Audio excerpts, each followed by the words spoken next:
Bem-vindo aqui para mais um vídeo que nós vamos conversar sobre um assunto que há muito tempo nós não tratamos aqui no canal.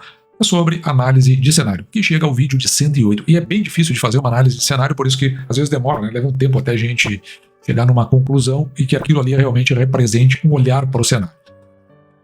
Essas 4 pessoas que estão na foto escreveram um artigo no dia 29 de outubro, depois isso gerou um vídeo, e a partir do vídeo, que foi feito num podcast, é que por um detalhe ali, eu assisto, eu não concordo muito, e não é nem só uma questão de concordar, eu nem gosto muito do que são dito por essas pessoas, mas eu escuto porque eu sei que muitas vezes tem um detalhezinho, pequeno detalhezinho, que me chama a atenção e a partir dali que eu começo a ir atrás da informação que pode ser relevante. Então, eles trazem uma leitura da economia e essa economia, de certa forma, traz um choque aí para o mercado. Nós vamos ver o que eles olharam, as conclusões a que eles chegaram, um artigo científico, e eu vou trazer ele, vou tentar pelo menos, né, de uma forma bastante palatável aqui no canal, que a gente consiga entender direitinho do que é que eles estão falando e quais os reflexos, principalmente para nós, investidores do mercado de capitais. Hoje é dia 21 de novembro de 2024, agora são 5h30 da tarde. E veja que esse assunto ele é um assunto, eu não vou dizer que ele seja difícil, mas ele me consumiu muito tempo, eu já estou no segundo dia sobre ele, eu vou tentar trazer de uma forma fácil, até por conta disso, eu achei que eu ia fazer num dia, não consegui, por conta disso que eu estou trazendo, não gravei ontem e acabei juntando tudo para trazer no dia de hoje. Mas a primeira fase das informações que nós temos é uma publicação na Fundação Getúlio Vargas, no Instituto Brasileiro de Estatística da Fundação. Isso foi feito no dia 30. Essa chamada aqui, ó, gastos públicos na tentativa de reeleição dos anos de 2014 a 2022. E aí vem os 2 pontos, né? Onde sai uma pergunta, né? Será que estamos rumo a uma crise econômica com forte ajuste fiscal no ano de 2027? Ou seja, com reflexo depois da eleição do ano de 2026. Mas aqui nesse artigo, o que tem é apenas uma preparação para se chegar no artigo. Esse documento que está sendo publicado, ele tem 4 páginas apenas. Aliás, 4 páginas que ele possui. O artigo a que se refere é esse aqui, ó, gastos públicos na tentativa de reeleição de 2014 a 2022. Ele pergunta, né, se está rumo a uma crise com forte ajuste fiscal. Ele foi publicado ó, no dia 29 de outubro de 2024, é um artigo científico. Nesse artigo aqui, eu fiz várias anotações, né, até para poder ir tirando a essência desse artigo, e assim, com base nessa essência, tentar trazer para você de uma linguagem mais fácil. Não quer dizer que eu consegui, mas pelo menos eu estou dizendo que eu tentei. Uma outra fonte foi esse vídeo aqui, ó, é do Market Makers, né, gastos ocultos, manobras fiscais e uma dívida explosiva, a herança maldita do Brasil. Então aqui está generalizando, né, o que é herança maldita. Depois nós vamos voltar aqui nesse vídeo para pegar um trechinho e tal. Mas o que acontece quando eu tenho esses vídeos em mão? Eu faço uma transcrição deles e transformo o vídeo num arquivo texto, na sua integralidade, para que a partir do texto eu consiga chegar num resumo mais consistente do que é dito. Veja aqui na página 4, ó, que interessante, uma das pessoas aqui, né, que está falando, eu acho o seguinte, a origem desse artigo. Então, como tudo começou, né, teoricamente, depois eu vou mostrar o trecho no vídeo. Foi uma percepção que eu tive no final de 2022. Aconteceu uma coisa engraçada, que é o governo. O presidente Bolsonaro é uma figura polêmica, para dizer o mínimo. Então ele tem uma visão sobre o presidente Bolsonaro assim. E a natureza da figura da presidência da República dificultou muito que a gente olhasse para as contas públicas o mínimo de distanciamento. Qualquer coisa associada ao governo Bolsonaro era uma coisa horrorosa. Então o que ele está dizendo, eu já vou depois mostrar no vídeo, é o seguinte, que ele não conseguia olhar para as contas porque ele estava sendo influenciado pela percepção que ele tinha do presidente da República da época. E aí eu digo assim, qual é a confiança que a gente pode ter num pesquisador se ele se deixa influenciar por fatores externos e não olha para aquilo que é essencial? Aqui um pequeno parêntese, porque o pessoal sempre me pergunta, o pessoal gostaria que eu dissesse para eles assim, ó, como é que eu uso inteligência artificial para trabalhar sobre documentos, no geral, às vezes documentos contábeis. Na realidade eu não gosto de falar desse assunto porque não tem uma fórmula, não é assim que funciona. Você precisa ter conhecimento, ler o documento primeiro, ter conhecimento do documento para saber o que você vai perguntar. Então não tem uma pergunta específica que é feita. Então veja que para elaborar o documento que foi gerado pela IA, então eu tomei algumas definições que são jargões do meio, são palavras que são ditas de cunho muito técnico, que não estão no dia a dia, como por exemplo, intervenção no câmbio, expansão fiscal, política econômica, manipulação da taxa de câmbio, política monetária, todas essas palavras ou esses jargões, eles estão no cunho do documento. Estão lá no escopo do documento. Então, tem que ler todo o documento e tem que ir separando isso, para poder passar para a inteligência artificial o que você está dizendo, porque aquilo ali tem um cunho muito técnico. E aqui tem um, inclusive, que não existe definição geral no mercado. Por exemplo, gastos eleitorais, né? Veja o que eu estou dizendo aqui, ó, no contexto do que é tratado nos documentos, diz respeito a gastos que são despesas do governo que foram aumentadas durante o período eleitoral. E aí eu digo que é o período eleitoral. É o quarto trimestre do ano anterior ao ano eleitoral e os 3 primeiros trimestres do ano eleitoral. Então tudo isso aí é dito. E lá, no final não, né? Aí eu sigo depois dizendo quais os documentos que eu vou apresentar para a inteligência artificial e o que eles representam, esses documentos. E no fim, eu digo assim, agora eu quero que seja produzido um determinado tipo de documento. E note que eu peço isso em linguagem simples, que é para poder me comunicar com você e falar de uma forma que o maior número de pessoas possa entender. E aí chegamos ao documento e aquilo que realmente interessa. Então, compreendendo os documentos, tá? Eles se concentram, esses documentos, em analisar a evolução dos gastos públicos no Brasil, e especialmente durante os anos de 2014 e 2022, e as implicações disso para a situação econômica atual e futura do Brasil. Ou seja, o que nós queremos trazer à baila, nas claras. Resumo dos documentos. Os autores dos documentos argumentam que explosão dos gastos eleitorais. Nos anos que antecedem, né, durante as eleições, houve um aumento significativo dos gastos públicos, especialmente em anos eleitorais. Porque também eles consideram que, às vezes, lá antes, 1 ou 2 anos antes, já começa a evoluir essas despesas. Esses gastos, muitas vezes, não eram acompanhados por um aumento proporcional da arrecadação, o que contribuiu para o agravamento do déficit público. Herança maldita. O governo que assumiu em 2023, segundo o próprio governo, né, herdou uma situação fiscal bastante delicada, com um alto nível de endividamento público e um espaço fiscal muito limitado. Na verdade, eu não concordo muito com isso. Claro, né, teve o aumento de gasto dos gastos eleitorais, mas o que foi recebido, de certa forma, não condiz com o que o governo atual está afirmando. O cenário econômico atual, a situação econômica atual do Brasil é marcada por uma alta inflação, juros elevados, nós estamos vendo, e ainda com tendência de aumento, e um crescimento econômico lento. Essa conjuntura é resultado, em parte, da política fiscal expansionista adotada nos governos anteriores, ou seja, política fiscal expansionista, aumento dos gastos sem que isso seja acompanhado por uma arrecadação que condiza com esses gastos. Mesmo nesse governo atual, que aumentou a arrecadação, os aumentos dos gastos foram maiores. Então, é a chamada política expansionista. Se a arrecadação acompanhasse, então aí não seria. Isso aí contribuiu para o aumento da dívida pública e da inflação. Cenário futuro. Os autores apresentam um cenário futuro bastante desafiador para o Brasil, com a possibilidade de uma estagflação. A estagflação é alta inflação e baixo crescimento econômico. Caso não sejam adotadas medidas de ajuste fiscal mais contundente, a dívida pública crescente pode limitar o espaço para investimentos em infraestrutura. Infraestrutura, serviços, isso aqui é o que faz, é o que implica, que gera o crescimento. Então, se tu não investe na infraestrutura, não investe nos serviços públicos, isso, por óbvio, vai acabar prejudicando o crescimento econômico no longo prazo, onde às vezes longo prazo, né, é mais do que um governo. Aqui vem a questão, né, em linguagem simples. Em resumo, os autores dos documentos afirmam que gastos públicos excessivos, especialmente durante períodos eleitorais, inclusive este ano e o ano que vem, são considerados para fins em aumentando os gastos como períodos para gastos eleitorais, deixando as contas públicas brasileiras em uma situação muito difícil. Essa situação está contribuindo para a alta inflação, alto nível de juros e baixo crescimento econômico que o país enfrenta atualmente. Se não forem tomadas as medidas para controlar os gastos e reduzir a dívida, aqui controlar os gastos é o pacote esse que o ministro da Fazenda está horas dizendo que vai apresentar, mas veja, nós já estamos no dia 21 de novembro. Então está empurrando com a barriga. Provavelmente ele deve apresentar alguma coisa essa semana ou outra, e aí você vai ver que o mercado vai dar um voo de galinha, mas não é um voo de galinha no plano, é um voo de galinha que você joga a galinha no precipício, né? Logo em seguida ela vai abaixo. Sabe por que isso aí?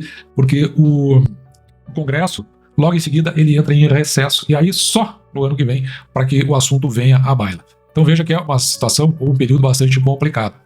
O Brasil pode entrar em uma fase de estagflação, alta inflação e baixo crescimento, olha só, por um longo período.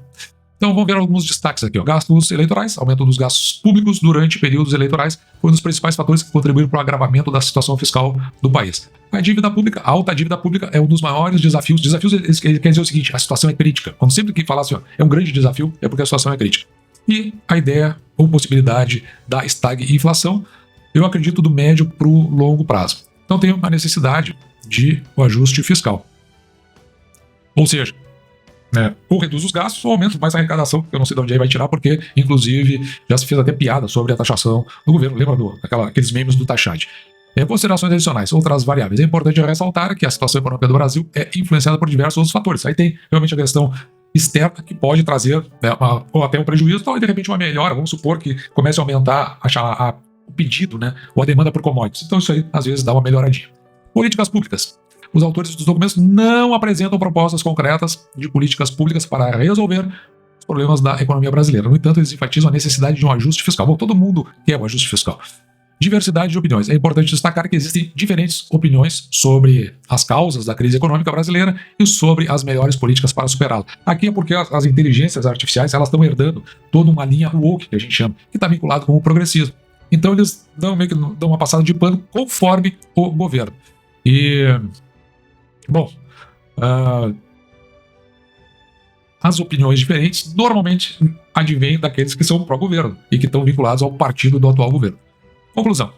Os documentos analisados apresentam um quadro preocupante para a situação econômica do Brasil, destacando o papel dos gastos públicos excessivos na deterioração das contas públicas para superar a crise. É fundamental que o governo adote medidas de ajuste fiscal e promova um ambiente de maior confiança para os investidores. E investidores são esses. Ele está falando de investidores internacionais aqui. Tá? Nós somos pequenos investidores. Então, somos investidores também, mas não somos pequenininhos. No entanto, é importante ressaltar que a implantação dessas medidas pode gerar custos sociais no curto prazo. Aumento dos custos, né? Veja, aumento dos custos. Os gastos eleitorais, eles são um aumento dos custos sociais. O problema é que, aonde eles estão sendo colocados, não são em fatores que geram desenvolvimento. Por isso que a gente pode entrar num processo bem complicado logo adiante. Isso exige um amplo debate, democrático, não sei porque democrático debate, sobre melhores alternativas para o país. Aí depois vai recomendar que você leia os artigos lá para se aprofundar, e eu acredito que se você quiser realmente entender a partir dessa primeira abordagem, eu acho interessante. E aqui nós vamos para o ponto que realmente me surpreendeu e fez eu gerar esse vídeo. Vamos ver o que diz esta pessoa aqui. Ele é um pesquisador da FGV. O nome dele é Samuel Pessoa. Então vamos dar uma olhada no que ele diz aqui. Que eu tive no final de 2022, aconteceu uma coisa engraçada, que o governo Bolsonaro foi terminando. O presidente Bolsonaro é uma figura polêmica, para dizer o mínimo, e a natureza da figura da presidência da República dificultou muito que a gente olhasse para as contas públicas o mínimo de distanciamento. Qualquer coisa associada ao governo Bolsonaro era uma coisa horrorosa e tal. E aí surgiu um discurso de herança maldita na política fiscal do Paulo Guedes. Eu tenho inúmeras discordâncias com o Paulo Guedes, podemos conversar aqui, não tem nenhum problema com isso, mas olhando os números, assim, com o mínimo de olhar para número, assim, não dava para caracterizar que a herança fiscal do Paulo Guedes era maldita. Não dava. E eu escrevi uma coluna em outubro, novembro de 22, dizendo, olha, a herança fiscal não é maldita. Então, o que ele está dizendo é o seguinte, ele foi tomado por uma percepção emocional em cima do que ele chama a figura polêmica do presidente Bolsonaro e acabou chegando em conclusões erradas, divulgou isso, em que pese depois, em 2022, quando o artigo que ele escreveu, ele foi colunista da Folha de São Paulo, não sei se ainda é, ali ele diz, não, a herança maldita não é maldita, mas de qualquer forma, isso nós já estamos no final do governo do presidente Bolsonaro, mas anteriormente, tudo que foi colocado em termos de números, é aí que eu olho para essas pessoas e muitas vezes eu tenho desconfiança com as coisas que dizem e com as coisas que falam, para que depois, no futuro, quando a gente debulha os números, ou seja, a gente chega numa conclusão mais ajustada, a gente verifica, talvez o que essas pessoas estão dizendo não seja a questão mais clara. Além do que, trazendo uma reportagem de divergências com o Paulo Guedes não me parece muito apropriado, deixa essas questões pessoais para tratar dentro do fórum que é pertinente. Então, tem discordância com o Paulo Guedes, e daí? Interessa os números para nós, investidores, o trabalhador, o funcionamento da economia do país, para que as pessoas não acabem tomando decisões equivocadas simplesmente porque houve uma interpretação baseada num sentimento particular. Isso aí foi divulgado e muitas pessoas acabaram ouvindo, tomando decisões equivocadas para a sua vida. Voltando aqui no artigo, estou na página 9 aqui, veja. No governo da presidente impeachmentada Dilma Rousseff, aqui nos biênios de 2013 a 2014, pode-se concluir que ela utilizou 3,1% do PIB em gastos eleitorais. No governo do presidente Bolsonaro, por outro lado, a despesa primária caiu. Redução da despesa primária 0 ponto percentual do PIB, na média de 2021 até 2022, ou seja, logo depois do período pandêmico. Fazendo uma comparação, a conclusão da primeira seção dessa nota é que, do ponto de vista estrito, o gasto para se reeleger são aqueles gastos eleitorais, em praticamente todas as configurações, a presidente impeachmentada Dilma Rousseff gastou mais que o presidente Bolsonaro. E em algumas situações, Dilma Rousseff gastou bem mais. Nessa sessão, um destaque aqui, é importante destacar, em primeiro lugar, que é difícil sustentar que a herança deixada pelo governo do presidente Bolsonaro foi negativa, ou seja, a chamada herança maldita. Então é difícil que ela foi negativa em termos de crescimento econômico. E aí que ele faz referência a essa tabela aqui. Essa tabela aqui é interessante. Ele está considerando aqui a taxa de crescimento do PIB por pessoa, per capita. Então veja que em 41 anos de baixo crescimento, ou seja, de 1980 até 2022, o mundo cresceu 2%. A América Latina, sem o Brasil, cresceu 0,7% e o Brasil cresceu 0,7%. Ou seja, cresceu na mesma proporção da América Latina. Na redemocratização, onde teve hiperinflação, de 1980 até 1993, o mundo cresceu 2,1%, por cima inclusive da hiperinflação. A América Latina não cresceu nada e o Brasil, modestos, 0,1%. Na estabilização e liberação, ou seja, é o governo, aqui nós estamos falando do governo Fernando Henrique, 1 e 2, e mais o governo Lula, 1, que foi de 1993 até 2006, o mundo cresceu 4,4%, a América Latina sem o Brasil cresceu 1,4% e o Brasil 1,6%. Aí começa o intervencionismo, ou seja, eles vão falar do chamado boom das commodities, né? Ou seja, quando o governo começou a intervir dentro da economia, dentro das empresas, criou as campeãs nacionais, etc. e tal. Isso foi de 2006 a 2013. Então, governo Lula 1 e governo Dilma Rousseff 1. Então, o mundo cresceu 2,2%, a América Latina 1,7%, e veja o Brasil, ele cresce bem acima dos outros, 2,9%. Aí, porque o que foi adotado naquela época desse intervencionismo é parecido com o que está acontecendo hoje. Então, teve aquele estouro, certo? E depois, em seguida, Dilma Rousseff 2, quando aconteceu o impeachment, né, naquele período, um pouquinho antes do impeachment, 2013 a 2006, o mundo cresceu 0,9%, a América Latina sem o Brasil 0,1%, e o Brasil devolveu os 2,9% que cresceu, ou seja, o Brasil, na verdade, entrou em recessão aqui. Depois do impeachment da Dilma Rousseff, houve uma lenta recuperação de 2016 até 2019. Nesse período, o mundo cresceu 1,8%, a América Latina caiu 0,5% e o Brasil 0,7%. Ou seja, quando não tem intervencionismo, não tem toda aquela roubalheira que a gente viu do petrolão, do mensalão. Então, se deixar o Brasil, ele cresce só por conta.